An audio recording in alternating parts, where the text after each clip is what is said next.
Madam mama ma wa akwa ba se enenso masanso ne wadi ehyiemu ewo emergency Ghana TV eso na enenso story na fa nuanum bi a o masase ho nkrata akwakodi baby bone akodi the wrong place na mo kwai so mo kwakwaje a adane manso enu nti o matuto o manamo aba fidiem ha se a o mo de ensem pi tudwa kame ho ne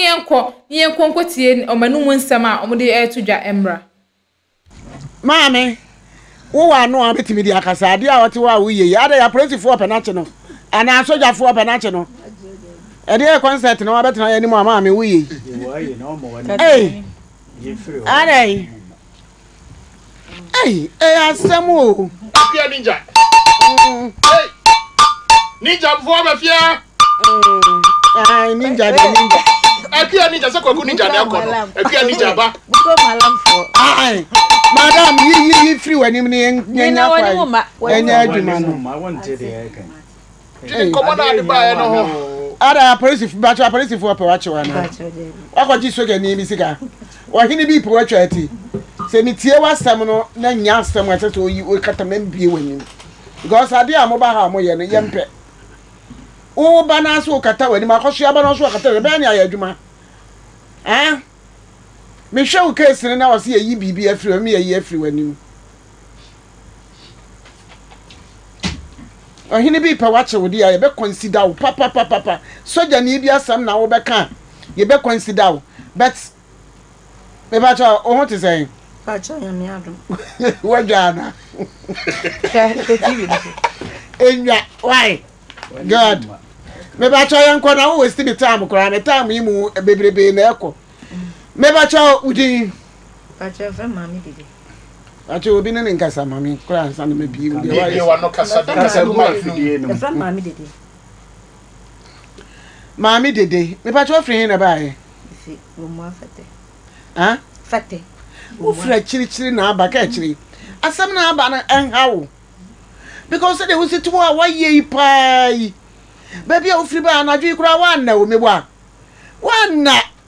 wotena ka musa gomua fete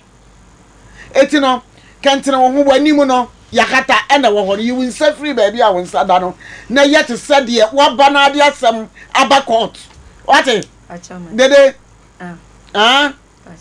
okay good Saturday de asam na aba ho na ha o bacho ya sase won krata bi ena me bra ba ko agi pipa no na ewo me na ba ko e ba ho na ebusuafo se so the pipa no ba ma yen de ma ebusuafo ni hia na onfa pipa no ma yen okay ebusuafo na hia ye hia ya no wanfa amma o se wanya kwan ye hia premier nu wanfa amma ana me bra ba ko ho okọ na okache ne se pipa no ye se onfa ma no ana wa kwaji pipa no wa kwaji pipa no fa pipa na bra afa ya dane pipa na aya ka dan on person di pipa no ya de pipa asase ho pipa asase be ya na ye ka ho asem asase owa asanko mpacha ya dan was so gold anase gold na ye koko na aye gold enti me mankre ne mano koton 3.4 billion na omo obi a ya cha ne di amano nti abusua de no omo akoton na ye gi pipa no na ya di akwaji sika no afa wo ba ya wa akwaji pipa no mo afa one me sister ba ko mo se mo afa lawyer ye ni ye mo afa lawyer e wo di ehun mi pa so ayi asase no so mo kwaji sika no afa wo kwaji sika no ye nya ye no ko no afa wo kwa wo mfra ye sa no mo aye se omo mfra ye no mo je sika no no mo afa sika na ya 3.4 billion na me pa cho hin for the better ye for be omo firi asanko ho wunim wo me bra ba kunim wo ne na ma wo mo sesi a one obra ne nyina na tena se mo ko hu nipa na nansa ho na ko hu nipa na ho na etwe scan man no me bra ba me sister ba kunim nua oba chese ono ye che omo de no obi anya ne de na yenya de na go da pie mu no na okoton omo so mo aton bi dada nti okoton ne bra pani ka che ne se mane nton no si o obeton nti oka so si odidi agro hu ni se wa ton me diska na akoto na account e wa sanko ho e de koto na kwantum na mbra ba ko frɛ ho sɛ sei na ye nua na ye enti ye mmra na me bra penin ka kyerɛ ketwa ne so nko enti okoye no asase mo nim sɛ krata ni me asase nkrata wo nkrata ho ona na boy na me bra ko aje on fam na ne yemfa nkwaji a sa na o se o pese no nkwaji efi se wonu wakoton bi dada ono no so oye different mo ye nipa sen ye na ye side no ye 6 na 3 ye wu na ya ka 3 na me ma say na wum na ma say me ma ba ko na ma mienu e ma no wo na hwan me na me sister ba ko ono na ye panyina na akete ono no ye pani na sen be no no waka fa ho ono po ni ha o ba kwantuom enti ne wa ko na na o brother ye nya sese e na o brother no wote be ne wo me ne pipa no no na ono wo kaswa no market wa ko no ma ko no ho mpremense se ahyase ne hyase ne ye ne ne kwa na kire ko ba ne se ye njai ono akoton bi just ono so ye different mother na so ye nso ye side no ono akoton ne bra pani de wa amaye enipa na wo kana se we different mother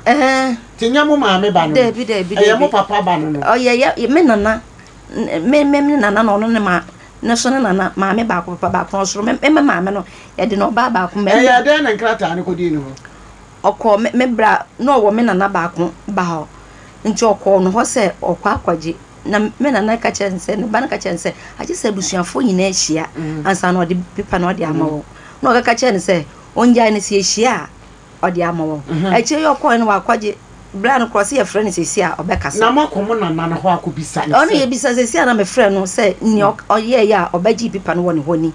nti wa ka chem se mo friend se si a kwankon fa so baji ye no obeka nti wa ko no ho akwaje ana onfa pipa na mra onfa pipa na ma onfa mra onfa ma ani ye di na chi o se o de kokoto ye kwa ye di na chi o ye kokoto ko onyi pipa na onyi se jaza de nya ne dia enti on pese ye nye behu eti wona nano so mfrɛ no e wo mpanimfo anim secretary bi a obedada me a obeje ye no ye se wakotone asase ana gold ama nkrofo bi nya ono na okoton lawyer ayifu bi na omo to ye wo me na bebra ba ko ho nti ono okwaji pipa no a ye de bekwa se dia na wo hwehwe wani di mi pa mpacho se me hwehwe pipa no enye sika na wo hwehwe pipa no na ye ba jiska nti mienu ina ye hia nti se ye kwa ya si pipa wa hi me ba cho de pipa no ho no ye friend sen e fa no kwame alo pa cho mo frɛ kwame alo ne mai na ye nkoye nim sabre na sabre ye ba be frɛ kwame alo na ye busa ne sen krata ma mi so hia na me dia me wan sa de nti na nko na hia krata no ma me frɛ frɛ busuafo nyina ya bono so abo ombushi ya bono so abo empenifa ya me wan sa ya busua nyina krata ya bono nko na wa begina mu ono ayase ono ye ya asase a ye na nakwaje ye e wo ho the person you call na ayase ye nya nuanom ye de no na same way because krata no wunya krata no a says kan nko an obetimi akwaje 3.4 billion no oh me na me bra na ye betimi aje na ada na wo bra na ni wachi ama me bra na o ma ro se me mbra nti me frɛ no sesi a na busuafo se me frɛ obi a sesi a obefa na je se ya wo no so awa nti ga ye ni se ne ekɔ okay ye frɛ no si enya abrante na krata no no ye ne be ka se because krata asem we die na wasanka na nano apagya ni ye kwaje krata wo ha se ye frɛ no kwaje krata ni fi no wo so no apagya ni mu no wo frɛ no nti mo me ntie voice ne bi na ye ko another case so den na ne me yo ha no edoso akasa sabre si enya no a ye sra mo fa voice no emra ne ntie na number voice ni ye betie allo sabre ohafo yetie kwame alo ankrata na wono hono ne voice mami na odinachi wo ono na omi apenye no eno de sa documents no or the brown outside eno documents no call bank se okọ be mi mo na no ngadi o de to bank no ade e share be yesa ka fa eno wo entino oh no you dream and kokase bi oh but domini aba o de data byte Fakata na me back. Ni did ma no can sa. I was saying me the crata say unu na wu. Enti me da I want to di ade. So na wo do da ko ti. Ma. Ya me di no. Oshefo Sabri ye nya no a momfa sekan case na metrase. Se obi ne mbra. Oti afie. Kisa makutu ni tinza. Apeni na mama wo. Na muninka bisha no ho. Me ya sho se wo ye semcho ne bisa na no ho nsama na wo ba. Yes la mo munya anu a. Woni apeni na odi. Yes, musimi ka bibia na wo mu se na kwa na meka no ai me pa cha. Oye de na onim fa wo de o ka odi ni e be fo na no so. Wo bisa ma sam kama musimi yiwa no kama wo. Nti wo de wo ye nse me de meti aka se me na midi na de but nimba na openi na ofiri mu me na omudi midi na de. Ata ase enu na meti aka na nse obi aso nhye no ho endi ade ana mebo. Pacho ero. Aha, nti na meti dinka mintamu abage ohonu minim de ofiri ase kan nti na mekate dinka nka onpe busia pani ne no mama ho na dinka ne ndi ho nkomo wo na wo ba ka na pe wo se ba ma me ne ho nkomo no ka ba ye ne why Pacho why Pacho se pepe no de wona abedi wo ho me dinka ka che wo se me na midi ni pa na de nti abedi wo yes every day wo me ko ya Mate why Mate wo fra mo ka ta memra ho kra nti wo asa wo ken wona wo ye di ade nti no wona nka bibia no nke si una so se o obi ade ya no nti na ma me ka se ono ni me buchi abeni ni no ma on pa ma wo na bi no sam ko nti ya sa afa wo ba me ho a ama de maka no wo se wo be hu se bia me ka no fra na se me ka ba ona se na ye no Yo aka na ya no pesa. Na de no wa ha no. Oh, ame yo ko zo ya me. Ai. Na. Me fada na ai ka ta wo na. Ya uti ni. o hene mi ti o pa Ka ta ne wo ai me fada. Din ba de ana me pa ke ni me nyina. Di me fada no ai me ni na mo do so. Amunye mi baba ko. Me na wa me ko se kai. Ndi na na do so pa. Chika an be ji mi fada ho no. Ndi fi na pa ka da fi. Yakoshe video no aba nanso asem we dewi akoye ne yentumi nka hwe wo ho efise ye try ya se bereche nipa na nkrata na akodi ne ho no nso yensa nka no kwapem si yensa beka no yentumi enka bibia e wo sa asem we ho eno nti medofo ye de besi ha se da se nenso ye besa nso e de entoaso aba beka on se nya opani no ene ne twetwe nkomo ne yeti ono so nanu mu nsema ye de beba abedan wo Emma Renfi had as why emergency Ghana TV. Nana Akosia adepa any medin medofo like video no na share na subscribe if mama na fe drop a comment no comment section honomo na fe bibia ensto na akwem me de besia da senenso e be sanso e share bim ebusia makram.